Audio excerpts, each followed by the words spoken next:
Quais são os objetivos? O que é que eu vos pretendo falar? Pretendo que vocês compreendam o que é o conceito de risco no projeto, que saibam identificar riscos e quantificar o seu impacto e conhecer as diferentes estratégias de resposta aos riscos.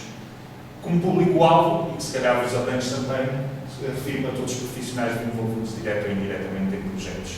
Vou-vos avaliar, vou ter umas questões no final, vou ver como é que vocês se portam ao longo da formação, a ver se conseguem interagir um bocadinho comigo e eu com vocês, e depois também tenho ali uma atividade para vocês fazerem um fórum, para se divertirem um bocadinho a pensar também. Pode ser?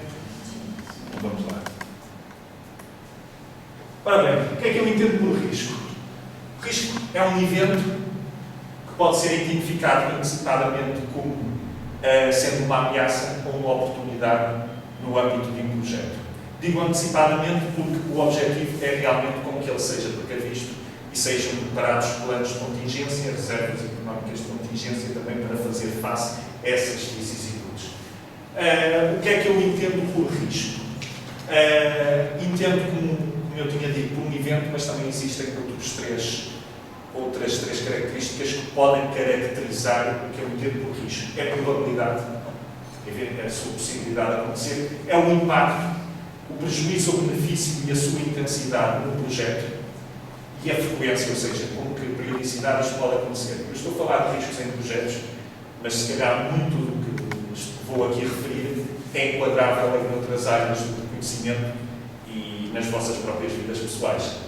Portanto, acho que poderá ser interessante o que vamos aqui falar. Exemplos de riscos. Quando eu falo de riscos, falo das coisas mais simples que podem acontecer no projeto e que não estejam previstas. Desde avariar uma parede até coisas mais complexas que já extravasam no âmbito do projeto e já entram dentro da própria orgânica da organização onde o projeto se realiza, ou até fora da organização. Estamos a falar, por exemplo, de várias de comunicação entre as partes envolvidas no projeto. Os maus entendimentos levam a risco, levam a que aconteçam eventos que não são entendidos como benéficos para o projeto, ou até podem ser coisas como improdutividade da equipa, uma greve, um despedimento, falhas ou falências de fornecedores, contratos mal definidos que possam levar a que haja algum terreno cinzento da definição de âmbito do projeto e depois isso pode levar a desentendimentos que ponham em causa os interesses da organização que está a executar o projeto ou até do próprio cliente, ou coisas tão macro como mudanças no ambiente político, social e ambiental, que podem realmente interferir indiretamente nos projetos que interferem nas nossas próprias vidas, como vocês sabem. Como identificá-los? Para identificar os riscos, devem ser envolvidas todas as pessoas que têm um interesse no sucesso do projeto. Ou seja, gestores de projeto, as equipas de projeto, os próprios clientes, se possível, consultores externos que tenham um know-how específico sobre aquele tipo de projeto, sobre aquela área de trabalho e que possam realmente dar o seu acesso, ou mesmo outros elementos da organização, a área financeira, a área legal, por aí fora. Isto aqui é um processo iterativo, embora, obviamente, que seja primordial que este trabalho se faça logo na concepção da proposta do projeto, que este trabalho de identificação de riscos seja levado de forma iterativa ao longo do projeto. Para quê? Porque há riscos que se desaparecem, há novos riscos que surgem porque mudou a conjuntura. Portanto, é algo muito dinâmico e que deve ser levado iterativamente durante toda a gestão do projeto. Em termos de técnicas para chegar a esses riscos, falei-vos quais eram os agentes que seriam importantes de participar nessa identificação de riscos. Agora falo-vos das técnicas. Por exemplo, brainstorming, uma técnica que vocês aprenderam também nas aulas aqui do curso de formação de formadores. Entrevistas, utilização de checklists que se fazem parte, por exemplo, do acervo histórico da própria organização, pela qual possam já basear-se em experiências passadas e ver se verifica o processo A, B ou C e por aí fora. Verificar realmente riscos que possam surgir. Análise SWOT, não sei se se lembram desta referência, fraquezas, oportunidades, ameaças e forças. E isto tudo para quê? Todo este processo de identificação dos riscos tem um objetivo que é de identificar, notificar e elaborar planos de contingência para os riscos do projeto. Estes planos de contingência englobam ações, englobarão também, certamente, orçamentos para fazer face a essas necessidades extras. E aí serão as reservas de contingência que já vos irei falar. Até agora está a ser assim claro. Isto penso que é a linguagem corriqueira. Alguma dúvida que tenho? A partir do processo, já identificamos quem deve fazer a identificação de riscos através de forma. Agora, que tipo de identificação quanto ao modo podemos fazer? Podemos fazer a identificação, análise qualitativa e quantitativa dos riscos. Primeiro fazemos uma análise qualitativa com o objetivo de priorizar os riscos e definir de forma go, no go, ou seja, identificar sinais de alarme que devem ser indicadores de que um determinado risco está a necessitar de um plano de resposta cuja ação deve ser imediata. Para isso, podemos categorizar os riscos através da sua origem, das áreas de projeto afetadas, seja nos recursos humanos, seja na parte financeira, outras categorias importantes também, voltando ao mesmo. E isso tudo para quê? Para realmente conseguirmos identificar os tais indicadores de prioridade, por exemplo, o tempo de resposta a dar, se é mais ou menos imediato, os tais sinais de alarme e a própria imputação de risco, ou seja, definir qual a sua priorização em relação à importância do projeto e dentro da própria organização. A forma mais comum de fazer essa priorização de riscos, embora apareça ali uma matriz, isto parece um pouco quantitativo, mas de facto isto é uma avaliação qualitativa. O que é que eu quero dizer?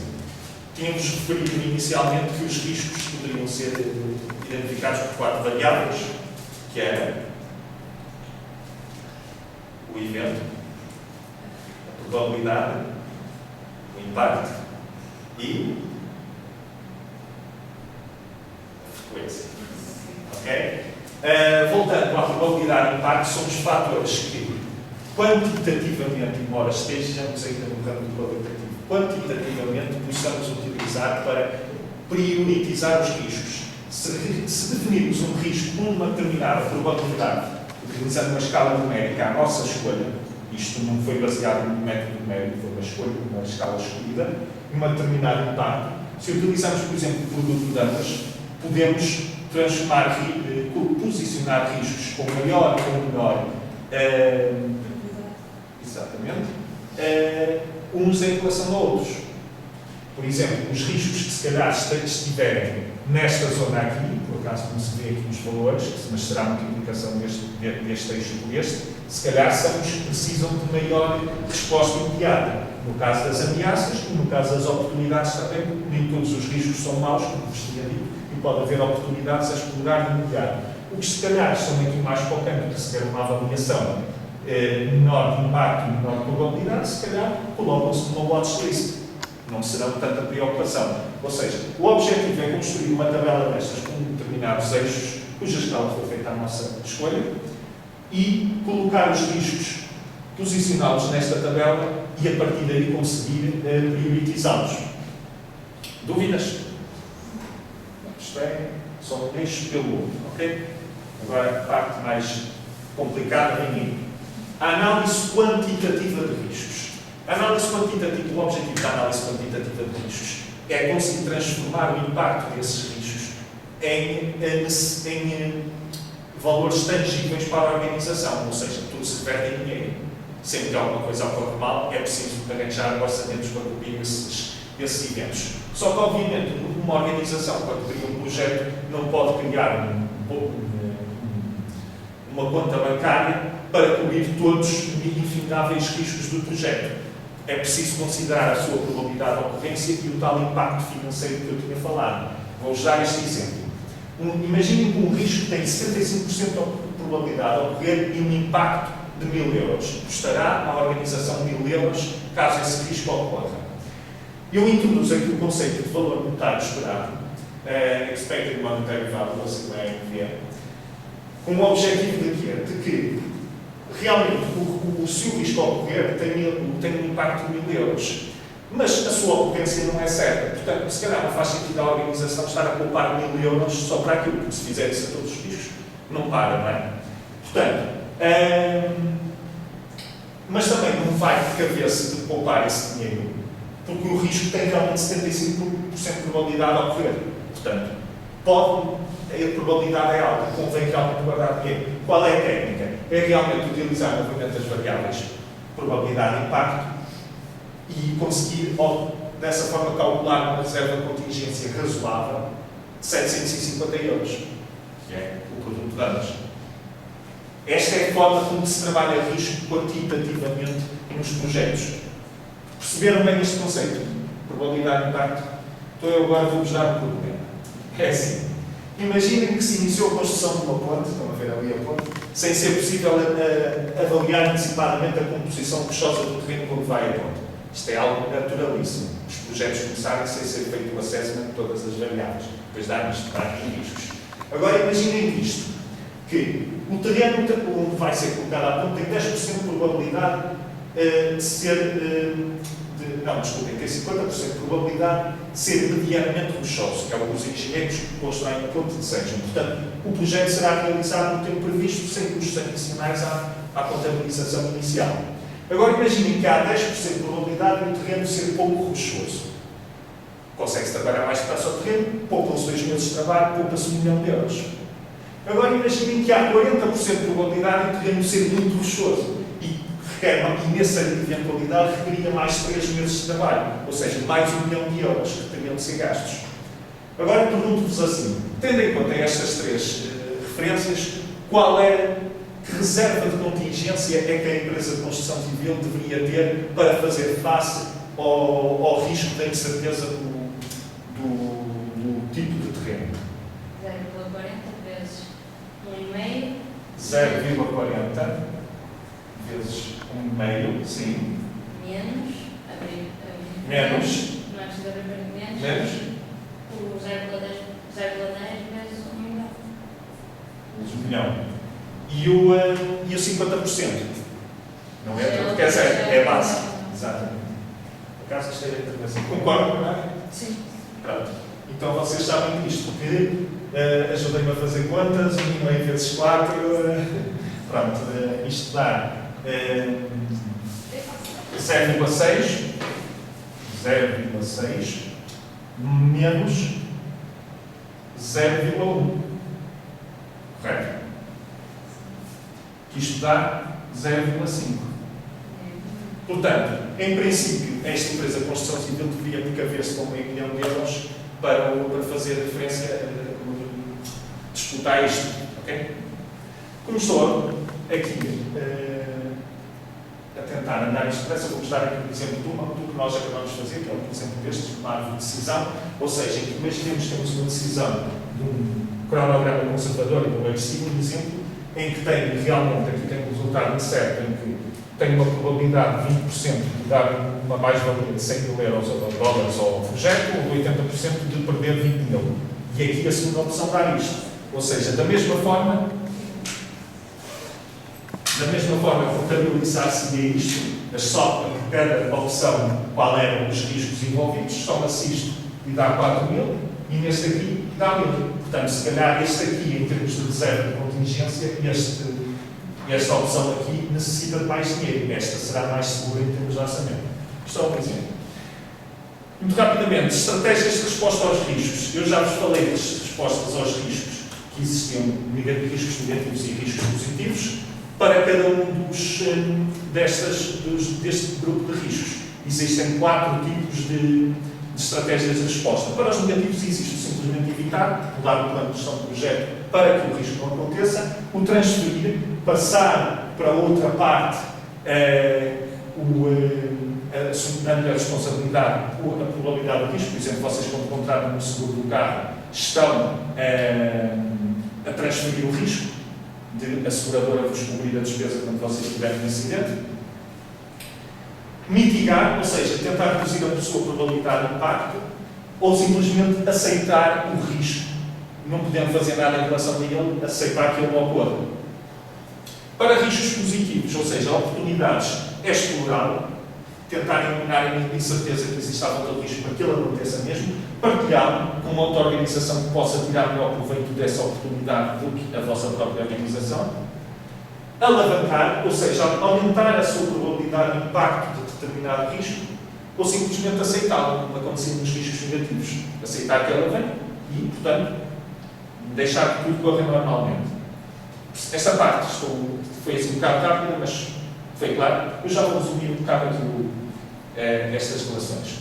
Portanto, resumindo, a gestão do risco é de importância central em qualquer projeto, adquire complexidade exponencial em função da dimensão do projeto, cresce muito mais do que o próprio crescimento do projeto. Os riscos não são apenas prejudiciais, pensem sempre que há um risco, pode ser uma ameaça, mas pode ser uma oportunidade, e que a classificação qualitativa e quantitativa permite a definição de respostas em tempo com determinado impacto económico associado, como vimos.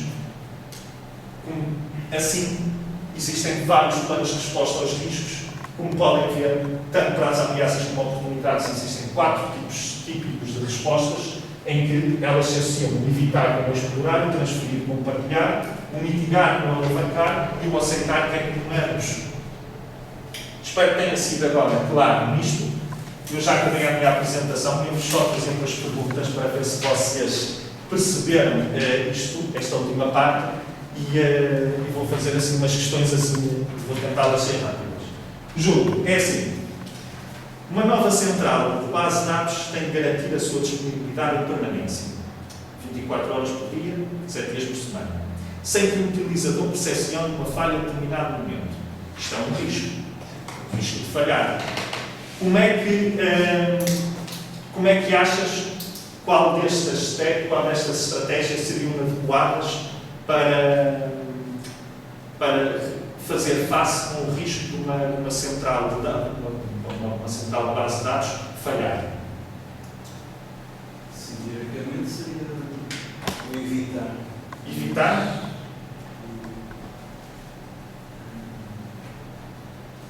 Que tal criar uma segunda base de dados com redundância? Isso aí seria mitigar. Ok? Agora imagina que, por exemplo, um cliente pretendia uma funcionalidade extra no software e no que está a ser desenvolvido pelo projeto, e existe uma empresa parceira que tem uma solução compatível com a funcionalidade que ele queria, mas de qualidade topo. Isto será um risco negativo ou positivo? Positivo. Muito bem. É isso mesmo.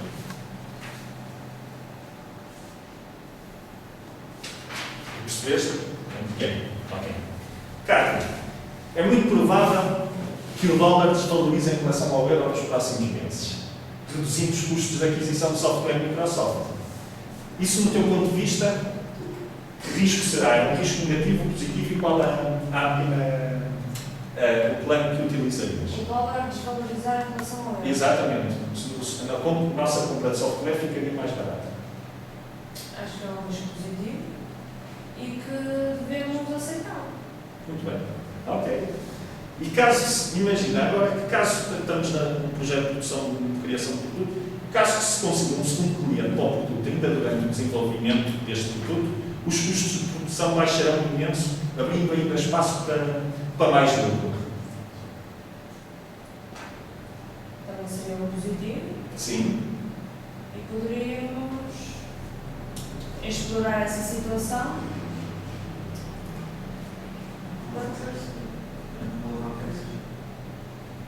Seria mais alavancar. Tentar com que isso ocorresse, ou seja, tentar ir chatear o cliente para que realmente isto acontecesse. Ok. Nada. Projeto de construção de um centro comercial num terreno potencialmente muito lamacento, muito cheio de lama. Sim. Que plano é que utilizarias para fazer face a esse risco? Se estivéssemos lá, tínhamos de aceitar. Senão era Transferir. Evitar. Está-se, é mais evitar, ok. E agora imagina que a manufatura de novo produto teve de ser passado obrigatoriamente, não havia opção, para um armazém velho numa zona muito chuvosa e ventosa. Não havia outra hipótese, tem de ir para aquele armazém, só que aquilo... Sim. E o que é que farias? Aceitar. Sim, aceito. Mas pode acontecer alguma coisa. Por exemplo, não é? Se fores jogar para uma casa velha ou andas com um carro velho, o que é que tu fazes?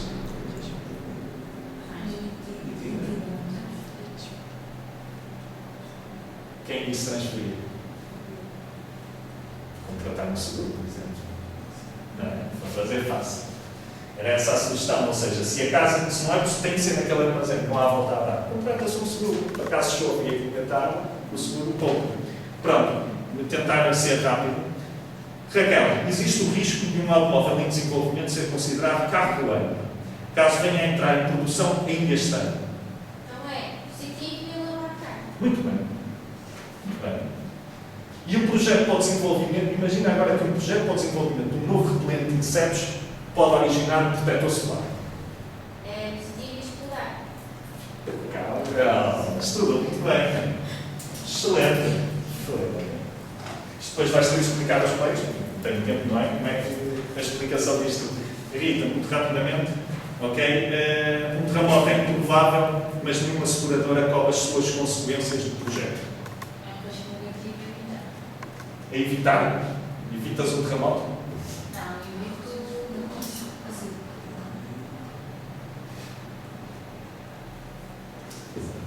Aceitável. Porque é uma causa natural. Não dá para voltar a fazer. Pronto, por último, imagina agora que a forma de entrega mais económica do produto para um cliente é por via marítima. Implica que tem de ser, é mais económica, não quer dizer que seja a única. E que implica que tenha de passar pela Somália, que nós sabemos que é uma zona assim um bocado caricata. Estamos a falar de que tipo de riscos e qual a estratégia? É um risco negativo. Sim.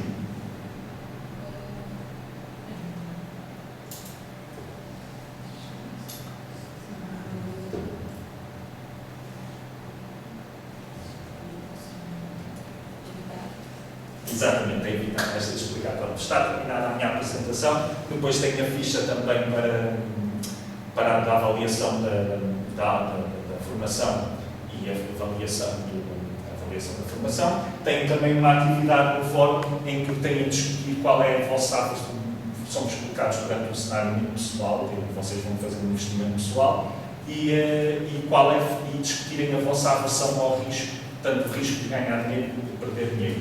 É uma coisa